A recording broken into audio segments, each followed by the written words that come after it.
style, or is he just going to go for that, standard, just maybe he'll just play, Roaches, Ravagers, get Hydras, Lurkers, kind of what we saw last month, And that's another sign that the scene is pretty healthy, too, that the meta is changing. This is still a relatively still a very new expansion. So I love the fact that things are changing and Zergs are realizing, oh, Lurkers are good, but what's better? Banelings are better. You can drop them. The Overlord speed upgrade is, it's great for scouting, and you can just get one drop Overlord or two drop Overlords and do so much harass and then transition. It's just really cool to see these Zergs are, even the other races too, figuring new stuff out as we go.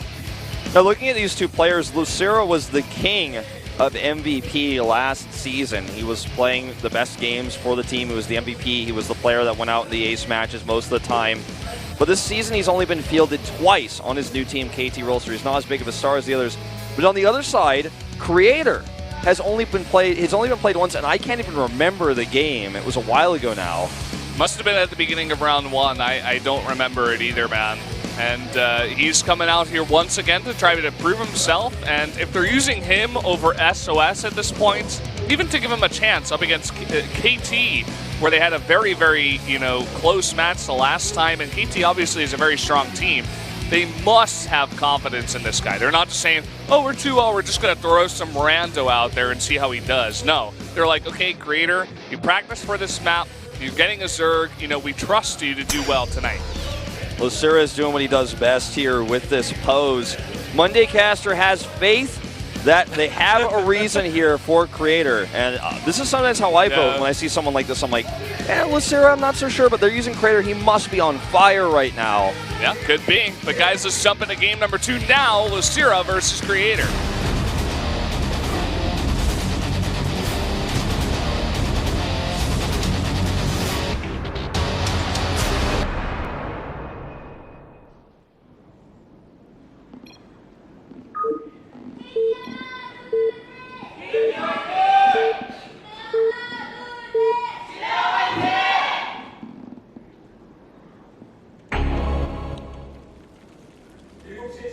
Down here in the bottom left, in the red, the Zerg player is Losira.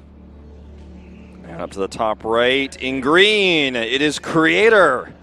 The former Prime player now turned Jin Air. And it says a lot. Basically, the team had to disband in order for him to join Jin Air. He has been on that team since he was 15, 16 years old. Yeah. When he first made his debut in the GSL Super Tournament, where he almost beat MVP, who was the king of the world at the time, and was long after that as well. And has had so much talent, is so young, and has now, years and years later, almost 5 years later, finally moved out of Prime to join a Caspa team. And his team is up 1-0 here. It's his first match in a long time. Yeah. Definitely is, and he does get one vote, by the way. I want to talk about this. Chaser, the Monday Caster, once again going for the underdog here. I think you can say that Creator is the underdog, especially after Losira's performance in the GSL. He voted for Trap in the last game. He had, belief in that guy. Maybe he's just after yesterday, he's like, well, this is the week of upsets. Anything could happen. I am feeling the energy out of this guy, even though I know TY is really good right now. I don't care. I'm just going to vote for Trap. It seems risky, but I mean, it's working out. It seems he's getting these wins, and now voting on Creator. And you were talking about a little bit about your strategy, where it's like, we haven't seen this guy in so long. He must be coming out here for a reason. Yeah. Whereas Losira, he gets the win against Dark, but it's a different matchup. He was in an all-Zerg group with Dream in there, as well as 3 Zergs, 1 Terran.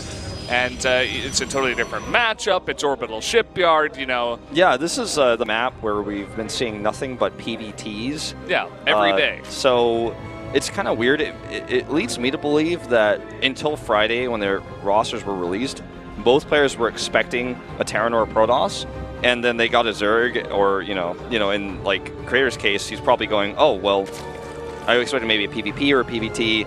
I got Losira, whereas Losira has somewhat of an edge here because we do actually, in fact, have a Protoss player up against him. So whatever he was planning when he chose this map will still be usable, will still be viable. But Creator, a very smart player, someone who knows how to take a situation like he only has a few days to prepare. He's got from Friday to Tuesday to get a build ready. And he is going to be going for Stargate, so taking a page out of Stats' PVZ right now. And everything Losira is doing is pretty normal. He does go double hatch before pool, so very economic. No Overlord speed just yet. We'll see if he does commit to that. We saw that in nearly every game from Dark. It's fantastic for that scouting information, of course, but you can transfer that into, wow, really nice micro here actually from Losira to save one of those drones. But you can, of course, transfer that into a Baneling drop build too. Yeah. If you do want to go for that. So far, he's just relying on the slow Overlords, and he's going to get a quick lair out here. Yeah, a very quick lair. And extra Overlords coming up as he's actually supply blocked right now. I don't know if maybe he's got some lair tech planned other than just Hydras. I think he's going to play this one a little bit more old school Legacy of the Void, going down the Hydra path. I don't think he's got a Nidus planned or anything like that, just based on what we see here. The Mutalisks are possible as well on this big map to harass, but there's not a lot of dead airspace. You can't really fly between the mineral lines very easily on this map.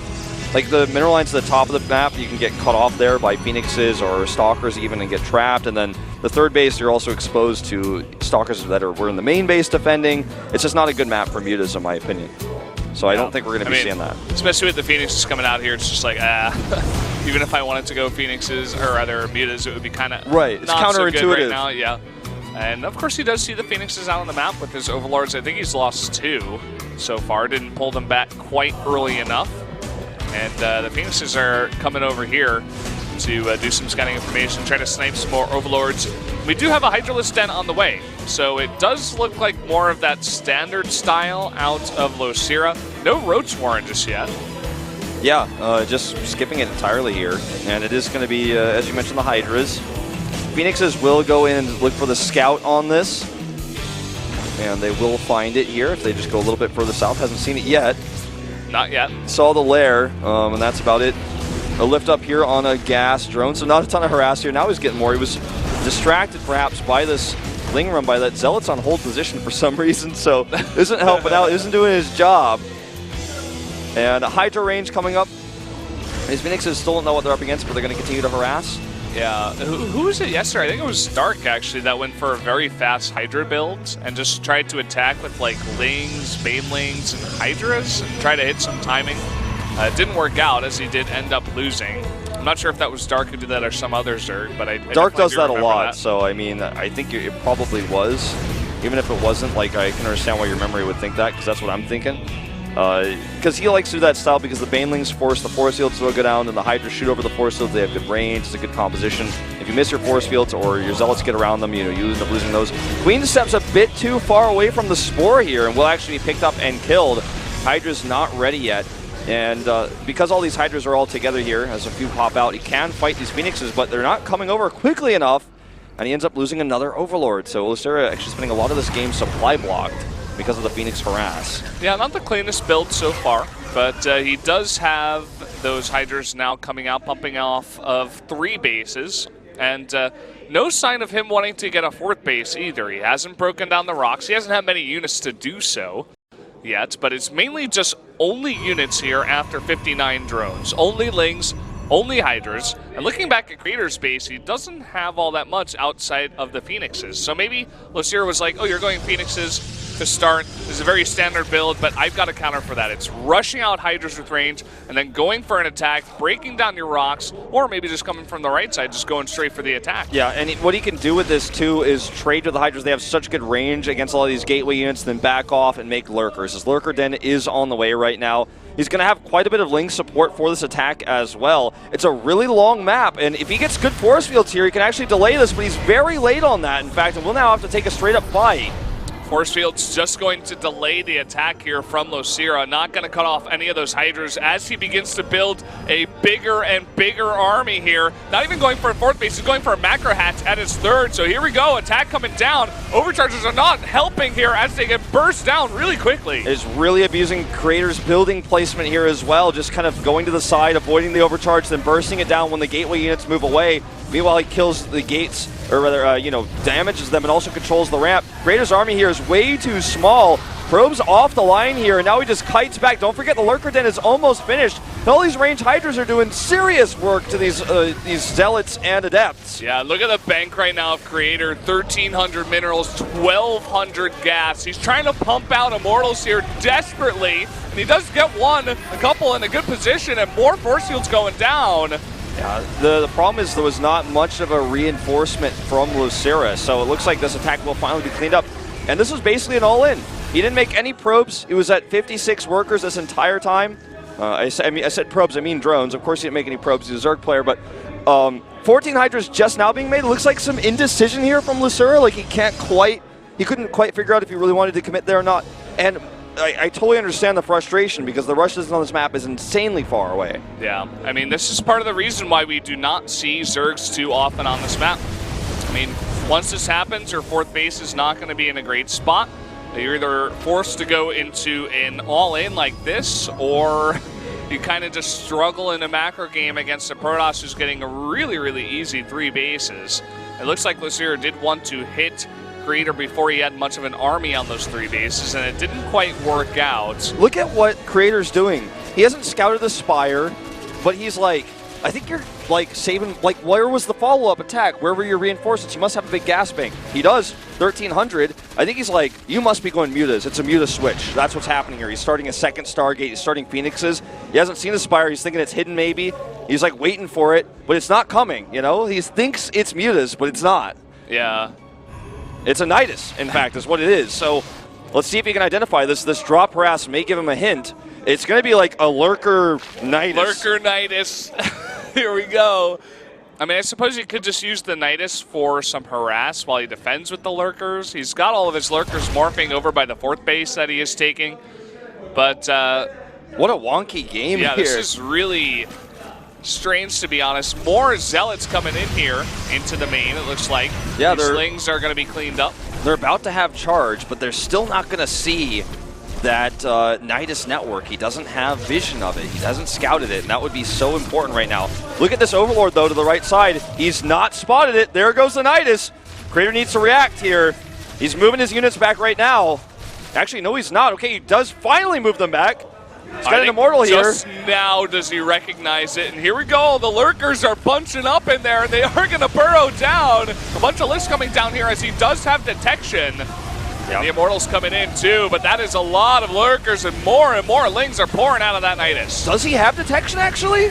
I don't think he does. I thought he did. Maybe, I guess he lifted before those Lurkers did get the full burrow off. So he doesn't have detection, and he's desperately trying to get out Observers. Yeah, here. He makes 2 Observers, but actually one of his Robos goes down. The second one is going down right now as well. He doesn't get the Observer. Okay, here comes one. He's got it now. It's his only Observer. Warp Prism goes down as well. This is an insanely good position, and unfortunately for Creator, he just did not see this. I like the DT defense, though. Very smart. Where is the Overseer? He needs an Overseer with this, just to knock down the DTs, but also the Observers. So no detection for Losira, in fact, and everything gets cleaned up. What a crazy game here. The Nidus will go down. Those Hydras sneak in right before.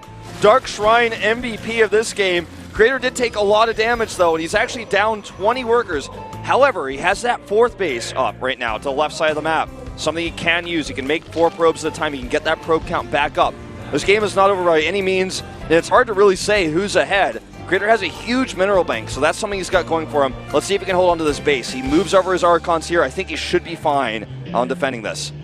Yeah, these slings not going to do much as long as Creator is in position, and we kind of have just stabilized from here. Lots of attacks going both ways, and it looks, I feel like Creator is in a bit of a better spot. You know, he is getting the more and more Archons out of the map. He's adding even those 2 more robotics facilities to the map, adding more gateways, and still even got these Phoenixes on the map to do some harassment here.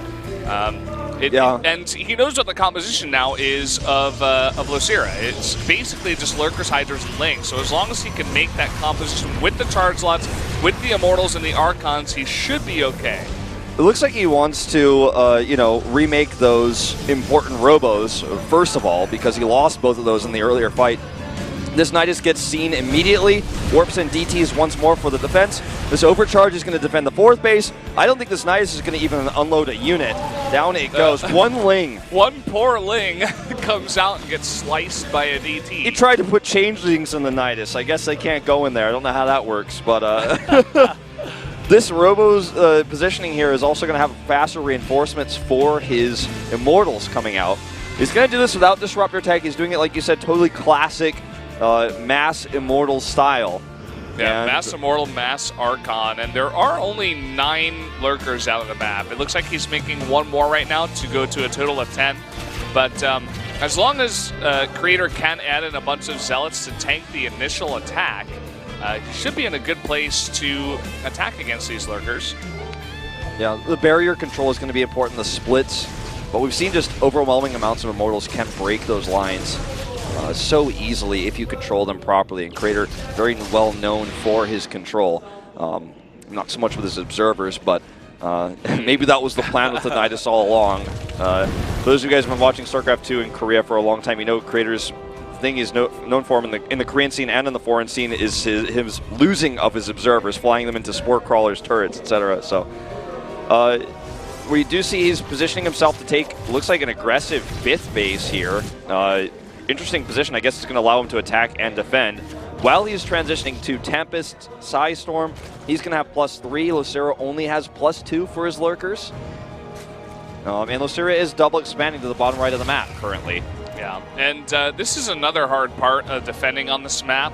You do have your 4th base all the way over here to the right for Losira, but there can be easy attacks from the Protoss who are defending their 4th base to go straight to your 3rd. Like these DTs right now coming over here. Looks like Losira is just going to let the bases go and go for a full-on attack. If he gets into a good position here, could get him back in this game. He's brought Overseers this time, starts to stifle his burrows. Yeah, but look at this nice tag here, nice revelation by the Oracle. These lurkers are going to be seen, and the army of creators coming from behind is going to cut off a bunch of these reinforcements. So a couple of lurkers can go down. A really good position here for these lurkers and Hydras. It's going to be hard for Creator to engage up his own ramp, and his army's split right now. These Hydras are going to fight half the army, but here comes the rest from the right side. He brings them back. But that's a lot of lurkers, a lot of Hydras too on the ramp, but look at this, getting the full surround here. His Creator cleans up everything. Those units were just too stacked up, so much AoE damage on the Archons, and the surround was real. Even though he caught part of Creator's army, he barriered immediately, joined up the rest, and it was basically a flank that Losira put himself into. Yeah. 17 Hydras on the way, but he doesn't have enough to defend. He's going to try to counterattack to buy time. I mean, that's an interesting strategy, but that's basically all he's got for now until these Hydras do come out. But only 15 Hydras against the army of Creator right now is not enough.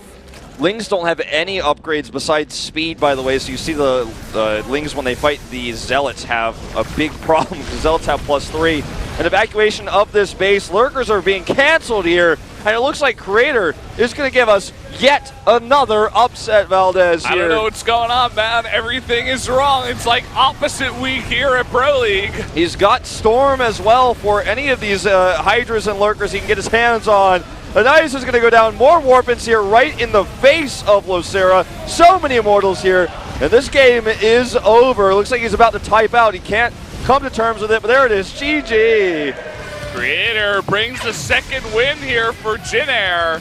And another big upset. Trap and Creator. These 2 Protosses for Jin are able to bring 2 big upsets and give them the massive lead in this series.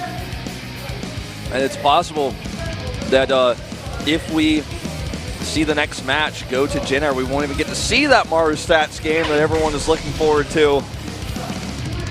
Oh, wow. That was a huge win here for Creator. Puts them on 1-1, but you take a win like this, where you win this scrappy game where crazy things are happening, and you got Nidus Lurkers in your main, you're still able to keep it together, defend, and win a solid game like that, engaging its Lurkers perfectly multiple times. I think Jin Air goes, okay, we want to use this player more often in upcoming matches. Yeah. And you think about like the health of certain teams, like looking at CJ recently, really not doing good. Lost to Coach Park, you know, you can say what you want. Things are not going well over there. The exact opposite is true of Jin Air. They're having guys like Trap and Creator come out against KT Rolster and take 2 massive wins. they're not even using their big guns yet. Like, where is SOS? Where's Maru, right? Yeah. These guys still haven't even come out and played yet, and they're up 2-0. They picked up a new player in Hyun, who's a great, talented player who, because of the WCS changes, is kind of forced to stay back in Korea now. He's not really able to travel. But they're like, you know what? You haven't played that many games in Korea. Your career hasn't been that successful in individual leagues, but we want you on Pro League. He was a monster when he was on TSL and the GSTL. And he's another player they haven't used today, haven't used him last week either. But Jin Air, healthiest team right now, the most growth by far, I have to agree with you. Guys, we're going to jump into Zest versus Rogue after a quick commercial break. Stay tuned.